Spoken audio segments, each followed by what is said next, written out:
He took the things that were different about him and he turned them into his superpower.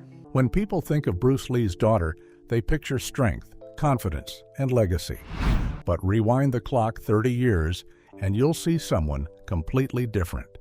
Behind the famous last name was a young woman drowning in grief, questioning her path, and struggling with expectations she never asked for. She wasn't stepping into the spotlight. She was trying to survive it. The transformation between then and now is almost hard to believe. And what she looked like during that painful chapter tells a story most people have never heard. The childhood that shaped Shannon Lee.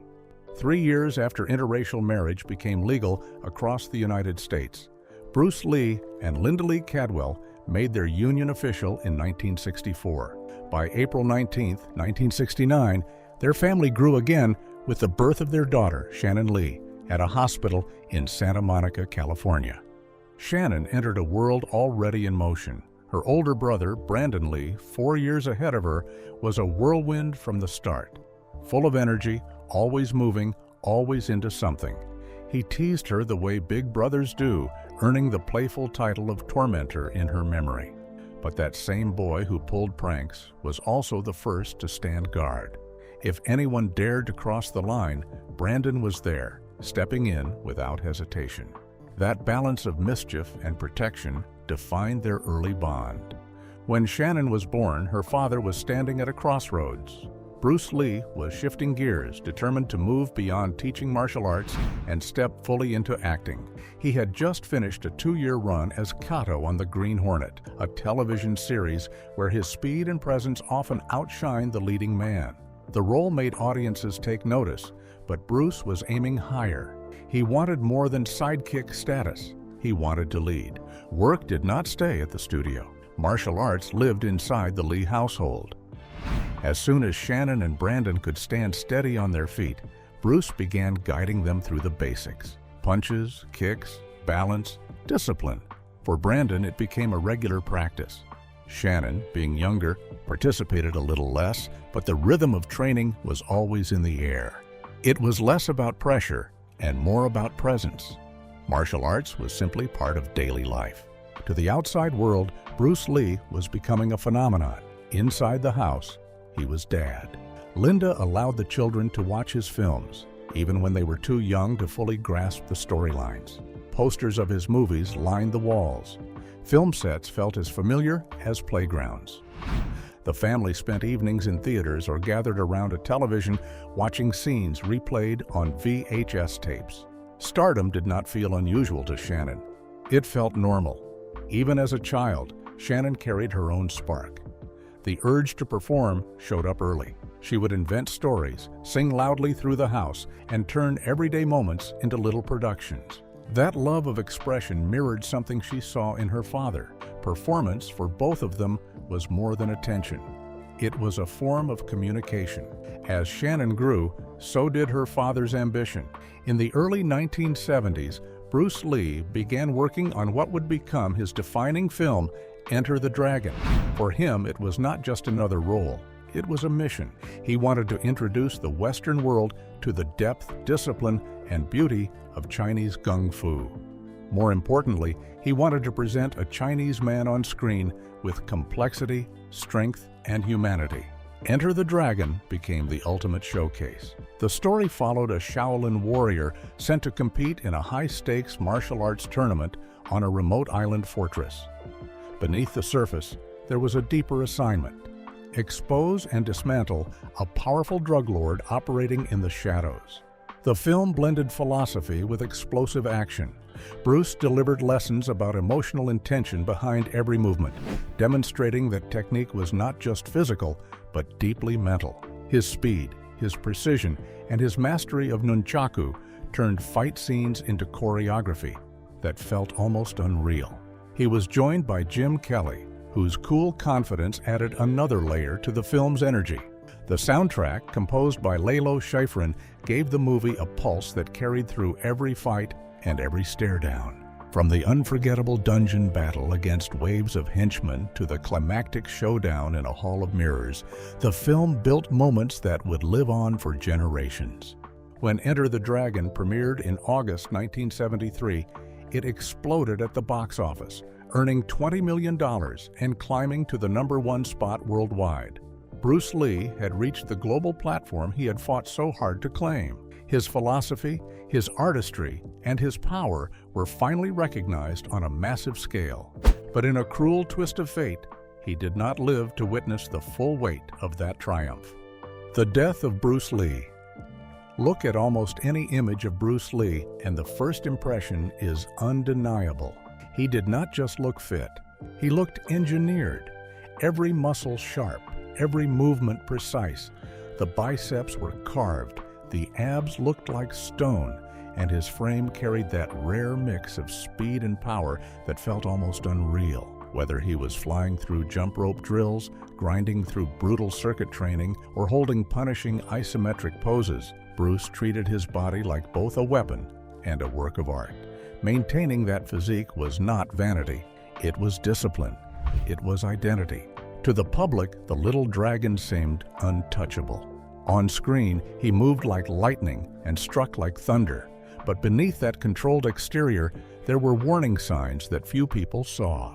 The first major crack appeared on May 10, 1973. Bruce was deep in post-production work for Enter the Dragon, locked inside a small, overheated dubbing booth at a Hong Kong studio. It was the kind of tight space where air barely moves. In the middle of working, he suddenly collapsed. This was not a simple faint. He began convulsing and vomiting. The situation turned serious fast. He was rushed to the hospital in critical condition. For days, he struggled to regain normal speech. Doctors ran extensive tests. They identified what had happened: cerebral edema, a dangerous swelling of the brain caused by fluid buildup. But the bigger question lingered. Why had it happened? For a 32-year-old man who looked like the peak of human performance, it was a frightening reminder that even icons are flesh and blood. In hindsight, that episode now feels less like an isolated scare and more like a warning. On screen, Bruce often played the solitary warrior, the man too focused on justice or revenge to be tied down by romance. Off-screen, his life told a different story. He had met Linda Lee Cadwell while they were students at the University of Washington. They married and built a family with 2 children, Brandon and Shannon. He was a father and a husband. Still, fame and temptation followed closely behind success. By 1972, Bruce had begun seeing actress Betty Ting Pei, a rising star in Hong Kong cinema, known for roles in musicals and martial arts films. They met at a Hong Kong hotel and quickly grew close. He showered her with extravagant gifts and reportedly considered casting her in Enter the Dragon before changing course. Their relationship, complicated and private, would later become central to the story of his final hours. On July 20th, 1973, Bruce Lee was juggling ambition and personal life like never before. He spent much of that day focused on Game of Death, the film he was developing as his next major project. That afternoon, he met with actor George Lazenby, who had once played James Bond, hoping to bring him into the film. It was business as usual, plans unfolding, future expanding. Later, Bruce visited Betty Ting Pei at her apartment. Producer Raymond Chow eventually joined them for discussions about the film. By all accounts, Bruce was energized at first, even acting out scenes. But as the evening progressed, he complained of a severe headache and dizziness. Betty gave him an Equagesic tablet, a prescription medication that combined a painkiller and a tranquilizer. Bruce went into a bedroom to rest. Hours passed. When she tried to wake him, he did not respond. Panic set in. Raymond Chow was called back. A doctor and paramedics arrived, but there was nothing they could do. Bruce Lee was pronounced dead. He was 32 years old, just weeks away from seeing Enter the Dragon turn him into a global phenomenon. The shock rippled worldwide. How could someone so strong, so disciplined, collapse in his sleep? An autopsy at Queen Elizabeth Hospital revealed that his brain had swollen by nearly 13%. The official cause was listed as congestion and edema of the brain. The similarity to his earlier collapse in May was impossible to ignore. Investigators initially considered cannabis found in his system as a contributing factor, but that theory did not hold up under scrutiny. Donald Tier, a respected forensic pathologist recommended by Scotland Yard and known for examining the death of Jimi Hendrix, reviewed the case. His conclusion was that Bruce suffered a fatal allergic reaction to the Aquagesic tablet. According to this explanation, a hypersensitive response caused the brain swelling that led to his death. That conclusion became the official narrative, largely because it fit the available medical evidence. But Bruce Lee was no ordinary public figure, and ordinary explanations rarely satisfy the public when legends fall. Producer Raymond Chow attempted to shield Bruce's reputation by initially stating that he had died at home with his wife. When reporters uncovered the truth about his location, speculation exploded. Betty Ting Pei faced intense scrutiny and accusations. Some claimed foul play, others spun more elaborate stories. Rumors spread in every direction. Some believed rival martial artists were angry that Bruce had shared traditional techniques with Western students. Others invoked the mythical Dim Mak, the so-called touch of death. Organized crime theories emerged, suggesting he refused to pay protection money or surrender control of his career. There were even whispers of a family curse, later fueled by the tragic death of his son Brandon Lee years later. Despite the noise, no credible evidence ever proved murder. The most grounded explanation remained tragically simple: a reaction to medication that caused fatal brain swelling. Still, the story did not end there. In 2018, author Matthew Polly presented another theory in his biography, Bruce Lee: A Life. Polly suggested that heat stroke may have been the true cause. According to his research, Bruce had undergone a procedure to remove sweat glands from his armpits, reportedly to avoid visible perspiration on camera. If true, that decision may have impaired his body's ability to regulate temperature. July 20th, 1973 was one of the hottest days of that month in Hong Kong.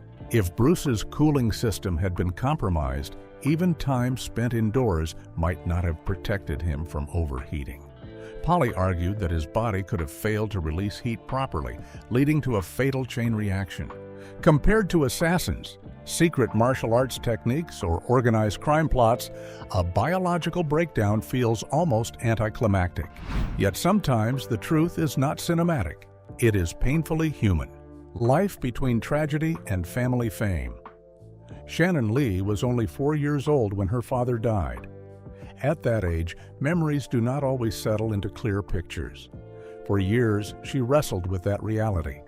She wished she could replay vivid, detailed moments with him, the kind you can freeze in your mind. Instead, what stayed with her was something less visual, but far more powerful. Her memories of Bruce Lee are soft around the edges, but his energy remains sharp. She remembers him being disciplined, sometimes strict, yet incredibly playful. There was movement in everything he did. What lingers most is not a specific conversation or event, but a feeling, warmth, brightness, love that felt larger than the room. For a long time, she searched her mind, convinced that somewhere there had to be a hidden, crystal-clear memory waiting to be uncovered.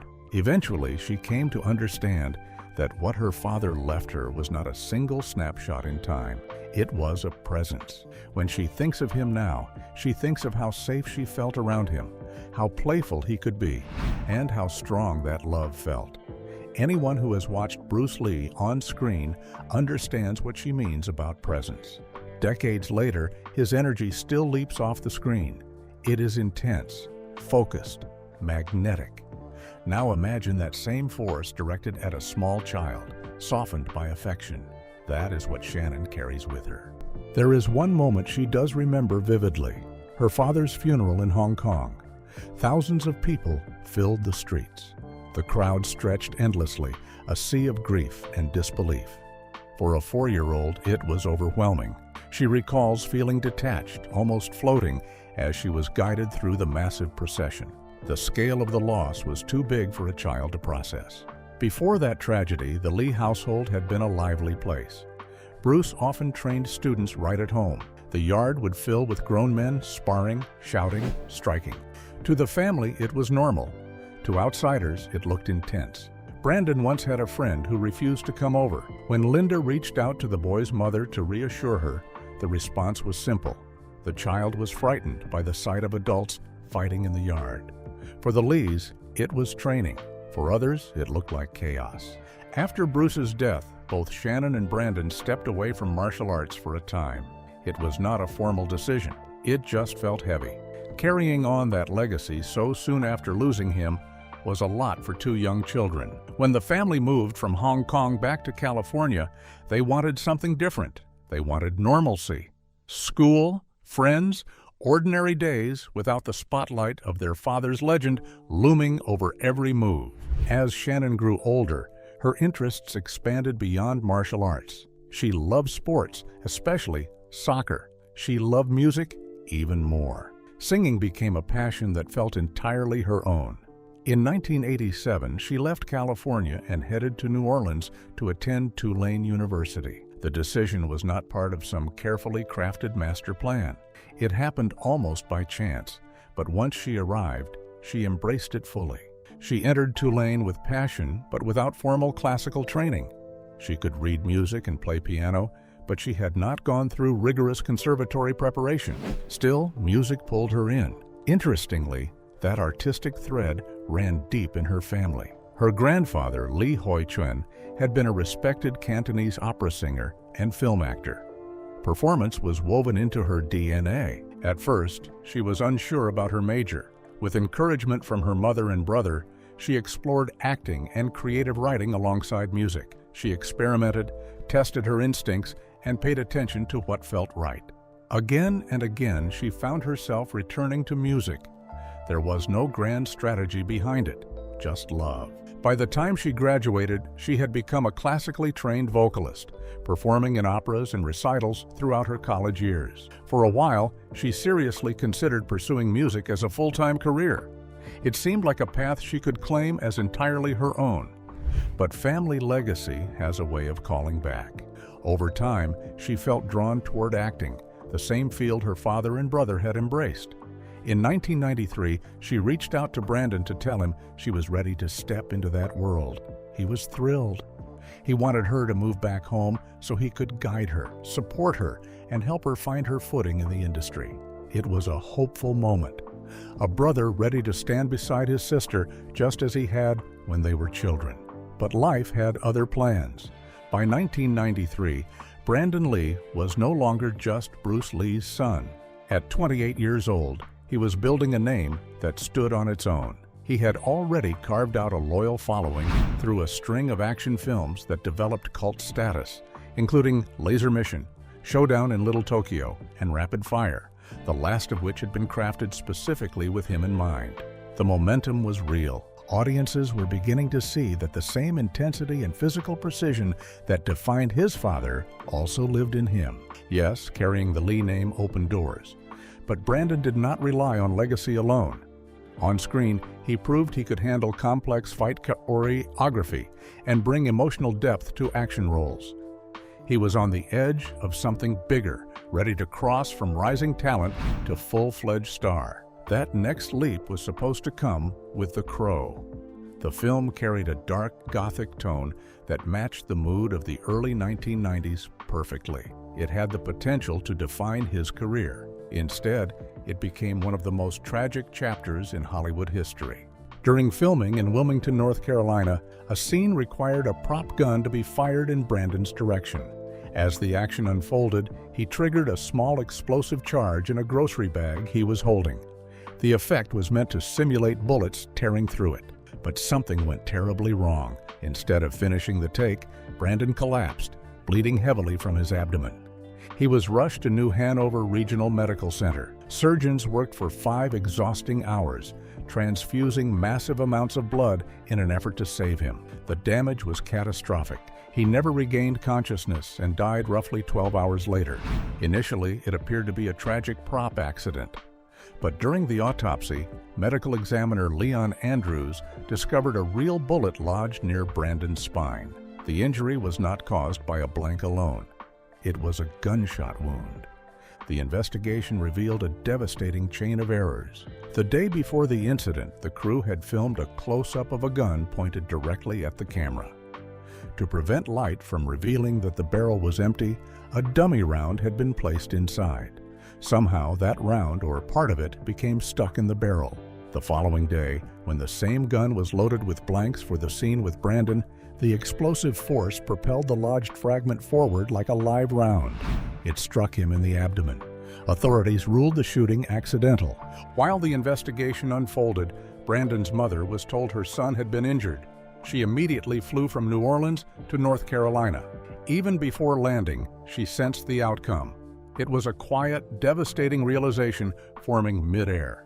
The tragedy struck at the end of a production that had already been plagued by problems. From the first day, the Crow seemed shadowed by chaos. A crew member suffered severe injuries after power lines hit a crane. That same day, another crew member was involved in a car accident, and a fire broke out in an equipment truck. In the weeks that followed, there were more incidents. A workshop destroyed when a sculptor drove a car into it in a fit of rage, injuries from construction mishaps, and even a storm that damaged major sets. Whispers of a curse began circulating among the crew. But beyond superstition, the shooting itself came down to procedural failures. Even in the early 1990s, strict safety protocols governed the use of firearms on film sets. Weapons were supposed to be thoroughly inspected and shown to be clear before filming. In this case, those safeguards broke down. Director Dwight H. Little, who had worked with Brandon previously, later reflected on the critical errors. Standard practice discourages aiming a handgun directly at another actor, even when firing blanks. Angles are adjusted to maintain safety. In this scene, that precaution was not properly observed. Adding to the oversight, the production's dedicated firearms specialist had already left the set after more complex weapon scenes were completed. The remaining handgun was treated with less caution than it required. That gap in oversight proved fatal. When news of Brandon's death spread, it shook Hollywood. But the shock extended beyond the industry.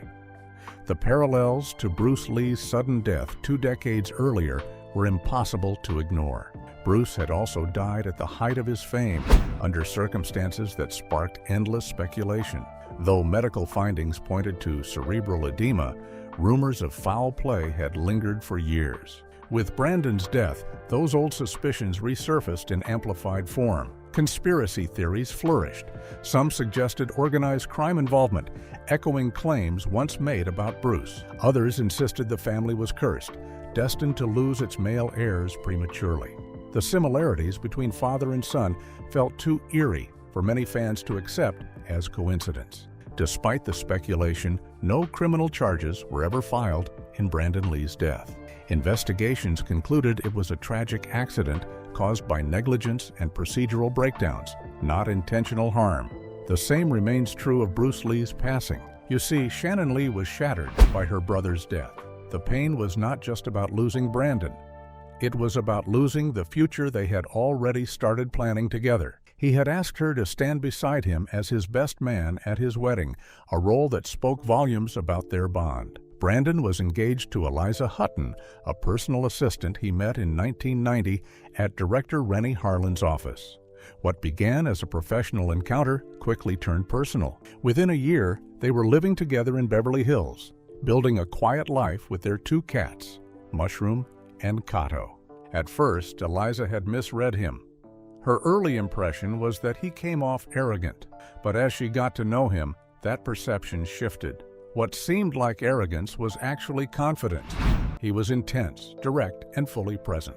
Those qualities could feel overwhelming to some people, but to her, they revealed depth and sincerity. In October 1992, while promoting Rapid Fire across Europe, Brandon took Eliza to Venice, Italy. It was there, surrounded by old architecture and winding canals, that he proposed. They set their wedding date for April 19, 1993, and began planning a sunset ceremony at Las Rosas in Ensenada, Mexico. Invitations had already been sent. The vision was clear. Brandon would finish filming The Crow and then head straight into married life. They wanted children. They wanted time.